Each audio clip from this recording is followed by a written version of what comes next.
오늘의 말씀 예레미야 27장 12절에서 22절 말씀입니다. 내가 이 모든 말씀대로 유다의 왕 시드기야에게 전하여 이르되, 왕과 백성은 바벨론 왕의 멍에를 목에 메고 그와 그의 백성을 섬기소서. 그리하면 사실이라. 어찌하여 당신과 당신의 백성이 여호와께서 바벨론의 왕을 섬기지 아니하는 나라에 대하여 하신 말씀과 같이 칼과 기근과 전염병에 죽으려 하나이까? 그러므로 당신들은 바벨론의 왕을 섬기게 되지 아니하리라 하는 선지자의 말을 듣지 마소서. 그들은 거짓을 예언함이니이다. 이는 여호와의 말씀이니라. 내가 그들을 보내지 아니하였거늘 그들이 내 이름으로 거짓을 예언하니 내가 너희를 몰아내리니 너희와 너희에게 예언하는 선지자들이 멸망하리라. 내가 또 제사장들과 그 모든 백성에게 전하여 이르되, 여호와께서 이와 같이 말씀하시기를, 보라, 여호와의 성전의 기구를 이제 바벨론에서 속히 돌려오리라고 너희에게 예언하는 선지자들의 말을 듣지 말라. 이는 그들이 거짓을 예언함이니라 하셨나니 너희는 그들의 말을 듣지 말고 바벨론의 왕을 섬기라. 그리하면 살리라. 어찌하여 이 성을 황무지가 되게 하려느냐? 만일 그들이 선지자이고 여호와의 말씀을 가지고 있다면 그들이 여호와의 성전에와 유다의 왕의 궁전에와 예루살렘에 남아있는 기구를 바벨론으로 옮겨가지 못하도록 만군의 여호와께 구하여야 할 것이니라. 만군의 여호와께서 기둥들과 큰 대야와 받침들과 이 성에 남아있는 기구에 대하여 이같이 말씀하시나니, 이것은 바벨론의 왕 느부갓네살이 유다의 왕 여호야김의 아들 여고니아와 유다와 예루살렘 모든 귀인을 예루살렘에서 바벨론으로 사로잡아 옮길 때에 가져가지 아니하였던 것이라. 만군의 여호와 이스라엘의 하나님께서 여호와의 성전과 유다의 왕의 궁전과 예루살렘에 남아있는 그 기구에 대하여 이와 같이 말씀하셨느니라. 그것들이 바벨론으로 옮겨지고 내가 이것을 돌보는 날까지 거기에 있을 것이니라. 그 후에 내가 그것을 올려와 이곳에 그것들을 되돌려 두리라. 여호와의 말씀이니라. 드디어 남유다의 최후의 왕 시드기야에까지 이르렀습니다. 다윗 왕계 혈통상의 최후의 왕은 여호야긴이었지만 바벨론이 여호야긴과 그의 모든 가솔들을 다 바벨론의 포로로 끌고 가는 바람에 더 이상 여호야긴의 아들이 왕위를 잇지 못하고 대신 다시 계보를 거슬러 올라가 그의 숙부인 시드기야가 남유다의 왕으로 세워지게 된 것이지요. 충분히 예상할 수 있는 일이겠지만 만일 시드기야가 여호야긴이 정권을 잡고 있던 시절에 권력의 요직에 앉아 있었다거나 남유다 사회 내에서 영향력을 끼치던 유력 인사였다면 그는 바벨론에 의해서 왕으로 세워지느니 틀림없이 여호야긴이 포로로 끌려갈 때에 함께 끌려갔을 것입니다. 바벨론이 뭐하러 유력 인사를 예루살렘에 남겨두는 그런 실수를 일부러 저지르겠습니까? 따라서 바벨론에 의해서 세워진 남유다의 괴뢰 정부의 수장으로서 어떠한 자가 적합하겠습니까? 남유다 내에서도 별 볼 일 없는 사람. 다만 다윗 혈통이라는 외적인 조건만 만족시켰을 뿐 남유다 내에서도 별 영향력도 어떤 기반도 없어서 하여간 바벨론이 시키는 대로 해야지만 살아남을 수밖에 없는 바로 그런 자를 왕으로 세웠으리라 충분히 추측할 수 있습니다. 그리고 바로 그가 시드기야입니다. 우리가 이후에도 말씀을 통해 보게 되겠지만 시드기야는 이 사람이 한 나라의 왕이 맞나 싶을 정도로 되게 남의 눈치를 보고 신하들의 입장을 신경 쓰고 남들 시선에 좌지우지 된 그런 장면들을 우리가 종종 볼 수 있게 될 겁니다.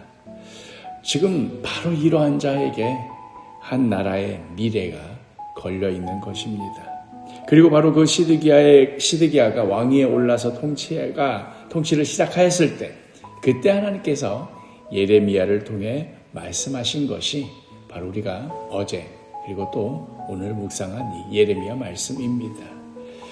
예레미야 27장 12절, 내가 이 모든 말씀대로 유다의 왕 시드기야에게 전하여 이르되 왕과 백성은 바벨론 왕의 멍에를 목에 메고 그와 그의 백성을 섬기소서. 그리하면 사실이라. 사실 지금 정황상 굳이 예레미야가 이렇게 말하지 않아도 시드기야는 지금 죽으나 사나 바벨론의 눈치만 봐야 되는 그런 정국입니다. 우리의 역사를 봐도 고종이 강제 폐위를 당하고 그 아들 순종이 형식상 왕위에 올랐을 적에도 참으로 비극적이지만 순종으로서는 일제의 눈치를 보는 수밖에 없었습니다. 지금 이 같은 상황이 지금 남유다에도 벌어지고 있는데, 그런데 문제는 이토록 무서운 바벨론은 멀리 있고 남유다의 기성 세력들은 가까이 있었다는 점입니다. 가뜩이나 보잘것없는 기반 위에서 왕이 된 이유로 신하들 앞에 왕으로서 권위도 없고 무슨 말을 해도 잘 듣지 않는 이런 판국에 바벨론에게 너무도 많은 것들을 빼앗겨 바벨론을 향한 분노와 상실감으로 가득 차 있던 남유다의 주요 인사들은 어떻게 해서든 저 왕의 마음을 움직여 자신의 뜻대로 이용하려 했습니다. 이미 지난번 2차 바벨론 유수 때에 왕인 여호야긴을 비롯해 수많은 귀족들과 또 성전과 왕궁의 여러 보화들을 다 바벨론으로 끌려가기는 했지만, 그러나 지금 이 상황에 아직은 예루살렘 성전은 남아 있었습니다. 아직은 성전에 기구들이 있었고 제사에 필요한 여러 기구들이 그나마 남아 있었습니다. 성전의 기둥도 아직 세워져 있었습니다. 바벨론을 향한 백성들의 증오가 지금 하늘을 찌르고 있는 이때에 온 백성이 여호와 하나님의 이름으로 똘똘 뭉쳐서 애굽과 손을 잡고 바벨론을 몰아내기만 하면, 그러면 어쩌면 끌려갔던 포로들이 다시 살아 돌아오고 바벨론으로 끌려갔던 성전의 기물과 왕궁의 보물들을 다시 찾을 수 있을 것이다 하는 그런 희망 고문을 하고 있었습니다. 그리하여 그들은 허수아비 왕이긴 해도 어떻게든 그 왕을 설득해서 다시 예전에 다윗의 그 영광을 회복하려 간절히 원하였습니다. 시드기야는 바로 바벨론과 친애국파 사이에서 아슬아슬한 줄다리기를 하루하루 살얼음판 걷는 그 걸음을 하였던 것이지요. 바로 이러한 때에 하나님께서는 시드기야에게 처음부터 그 입장을 분명히 할 것을 명하신 것입니다. 이것은 하나님의 심판이니 바벨론에게 항복하라는 것이었습니다. 자신의 왕권을 의심하고 있는 저 예루살렘의 지도층을 눈치 볼 것 아니라 하나님을 더 두려워하여 그 말씀에 순종할 것을 명하신 것입니다. 14절, 그러므로 당신들은 바벨론의 왕을 섬기게 되지 아니하리라 하는 선지자의 말을 듣지 마소서. 그들은 거짓을 예언함이니이다. 자꾸만 거짓 선지자들의 선동에 넘어가서 그들의 뜻에 노란할 것이 아니라 매를 맞더라도 눈물 나고 아프더라도 하나님의 심판을 받아들이라는 것입니다. 다른 말로 하자면 상황을 두려워하고 남의 눈치에 신경 쓰고 이렇다 저렇다 하는 여러 풍문에 마음 흔들릴 것이 아니라 오직 한 분 하나님만을 두려워하며 그분만을 바라보며 고난의 현장으로 뚜벅뚜벅 걸어가라는 말씀입니다. 이 말씀은 오늘을 살아가는 우리들에게도 큰 울림을 주는 말씀입니다. 사실 그 당시에 그 시절에 시드기야만 흔들리는 것 아니지요. 우리 역시도 가까운 사람들의 말에 더 흔들립니다. 멀리 있는 하나님보다 눈앞의 현실이 더 크게 느껴질 때가 있습니다. 계속 이대로 가도 좋을까? 내 자녀가 혹시 잘못되면 어쩌나? 앞으로 뭐 이렇다 저렇다 하는 소문이 있다던데 그럼 무슨 대책을 세울까? 이렇게 우리의 마음이 흔들릴 때에 가장 결정적인 질문. 그리하여 나는 누구를 가장 두려워하는가?